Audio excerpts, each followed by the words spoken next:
We grew up thinking the Beatles were a family, but the heartbreaking truth?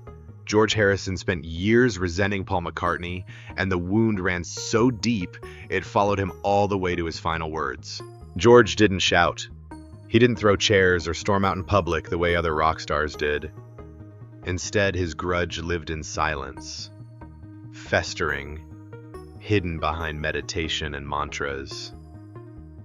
Imagine years of swallowing your pride, having your ideas dismissed, your songs pushed aside, your guitar parts micromanaged. That was George Harrison's reality inside the Beatles. He once admitted that Paul ruined him as a guitar player, not out of hate, but from years of being overshadowed, corrected, second-guessed.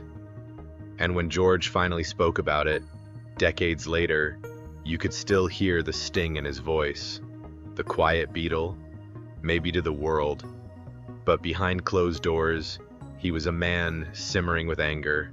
Picture this, it's the late 1950s in Liverpool. George Harrison is just a kid, 15 years old, wide-eyed and hungry to play.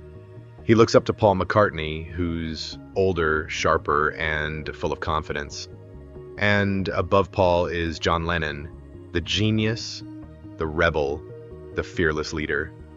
When George joined their band, the Quarrymen, it wasn't his story, it was theirs. Lennon and McCartney were already the dominant force. They wrote the songs, they set the rules. George was the outsider, the apprentice, trying to earn his place. And for a while, that was enough. He learned, he absorbed. But deep down, being the third wheel, planted a seed. One that would grow into decades of resentment. Because as the Beatles took over the world, George wasn't just in the background, he was trapped in someone else's shadow. To fans, he was the quiet one. But to those who knew him, George Harrison was quietly suffocating, the silent underdog who wasn't silent inside. To the world, George Harrison was the quiet Beatle. The press loved that nickname. It made him mysterious. The silent spiritual one who stood in the background while John and Paul soaked up the spotlight. But behind closed doors, quiet didn't mean peaceful, it meant suffocated. Imagine being in the biggest band on earth, yet every time you bring a song, it gets brushed off. Every guitar riff you suggest, picked apart. And the man doing most of that nitpicking was Paul McCartney. Paul wasn't cruel, at least not intentionally, but he was a perfectionist, a control freak in the studio. And that meant George's creativity was constantly squeezed out of existence. Later, George admitted the damage in a single devastating sentence. He ruined me as a guitar player. Think about that. One of the greatest guitarists of all time saying he lost confidence because of Paul McCartney. That's not just tension, that's psychological warfare disguised as band chemistry. And what makes it more brutal is that George never screamed, never exploded in anger. Instead, he swallowed it. Day after day, year after year, his resentment didn't come out in fights, it came out in silence. And silence can be a far more dangerous weapon. By 1968, George wasn't a kid anymore. He'd grown as a songwriter. He had masterpieces inside him. Songs like Something and Here Comes the Sun were already taking shape in his head. But in the Beatles' studio, he was still treated like the junior partner, and Paul's grip on the sessions was tightening. Then came the breaking point. During the Let It Be sessions, the cameras caught it. One of the most infamous exchanges in Beatles history. Paul once again tried to control George's guitar part, and George, calm but ice cold, finally snapped. He didn't yell, he didn't throw insults, he just said, "I'll play whatever you want me to play, or I won't play at all if that's what you want." On paper, it sounds polite. But in that moment, it wasn't politeness. It was surrender. It was George saying, "I'm done fighting you. I'll either disappear or I'll play like your puppet." To the outside world, it looked like a minor disagreement. But to those in the room, it was the climax of years of humiliation. Even the band's engineer, Glyn Johns, later admitted the atmosphere was unbearable. The Beatles weren't a family anymore. They were a battlefield. And George had had enough. Just days later, he did something unthinkable. He walked out. January 10th, 1969, George Harrison quit the Beatles. January 10th, 1969. It's lunchtime at Twickenham Studios, London. Tensions are sky high. The cameras are rolling. John and Yoko are inseparable. Paul is drilling the band like a dictator. Ringo looks exhausted. And George Harrison, he's had enough. Without drama, without fireworks, he calmly puts down his guitar and delivers a line that sends shockwaves through music history. See you around the clubs. Then he walks out. Just like that, the Beatles, the biggest band in the world, were suddenly missing a member. Here's the part most fans don't know. George wasn't bluffing. He didn't come back that afternoon. He didn't show up the next day either. For nearly a week, the Beatles were finished. Behind the scenes, John even suggested replacing George with Eric Clapton. Think about that. John Lennon ready to swap out one of the Beatles like a disposable part. But George wasn't disposable, and he knew it. When he finally agreed to return, it wasn't because he wanted to play nice. It was because he demanded changes, real changes. Less chaos, less dictatorship, more respect. Walking away wasn't weakness, it was power. Something snapped in George after that moment. For years, he'd been the understudy in Lennon and McCartney's show, but now he realized he didn't need their approval anymore. He had songs, brilliant songs, that could stand on their own, and when the world finally heard them, it was like an explosion. First came Something. Frank Sinatra called it the greatest love song ever written.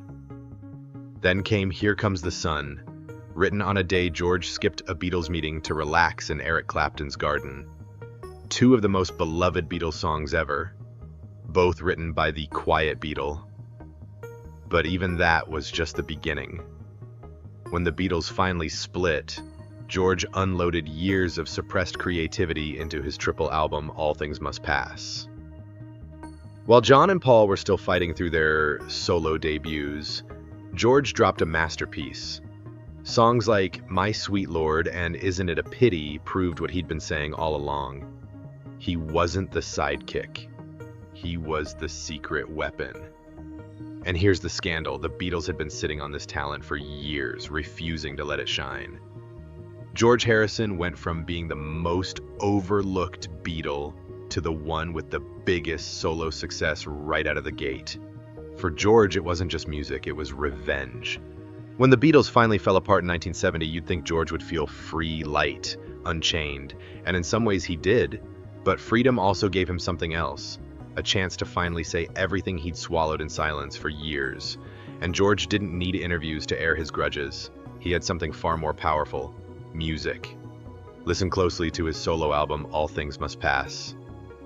Buried inside its soaring melodies are daggers aimed straight at Paul McCartney.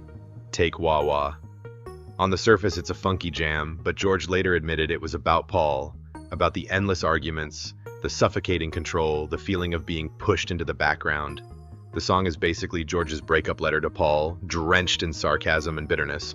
And isn't it a pity? That wasn't just about lost love, it was George lamenting the collapse of the Beatles, blaming ego, blame, and, yes, Paul's obsession with control.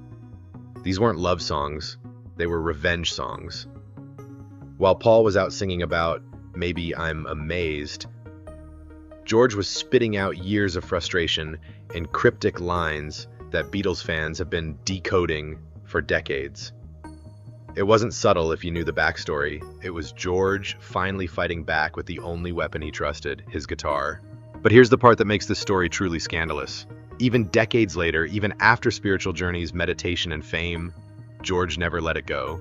He once flat out said that Paul had ruined his confidence as a guitarist. That's not a casual comment. That's trauma talking. And it wasn't just about guitar chords. It was about years of being made to feel lesser. In the 80s and 90s, interviewers would ask, would you ever play with the Beatles again? George's answer was blunt.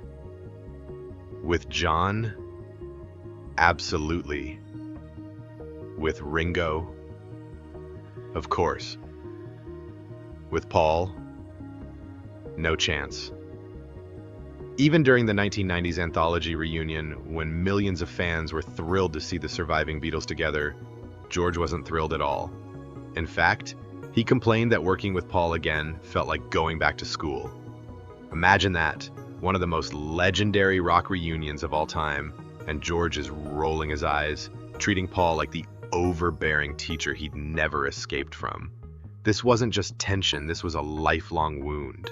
And while George covered it with humor, sarcasm, and philosophy, the truth slipped out in unguarded moments. He never really forgave Paul. Not fully. Not ever. By the late 1990s, George's health was fading.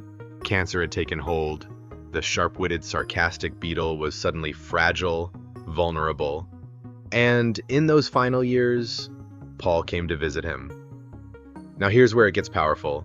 The two men who had spent decades at war, musically and emotionally, didn't argue this time.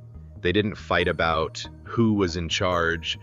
They simply sat together and held hands. No words, no eye rolls, no studio tension. Just silence. The kind George had always preferred. But even in his last interviews, George's feelings slipped through. When asked if Paul still annoyed him, George didn't deny it. Instead, he quoted a Victorian proverb, "Scan not a friend with a microscopic glass." You know his faults, then let his foibles pass. That wasn't forgiveness. It was resignation. An acknowledgement that yes, Paul had driven him crazy, yes, the scars were real, but maybe, just maybe, it was time to let go. On November 29th, 2001, George Harrison passed away. His final words to the world were simple, almost ironic, given the battles he'd fought. Love one another. But here's the scandalous question fans still debate. Did George truly make peace with Paul in the end?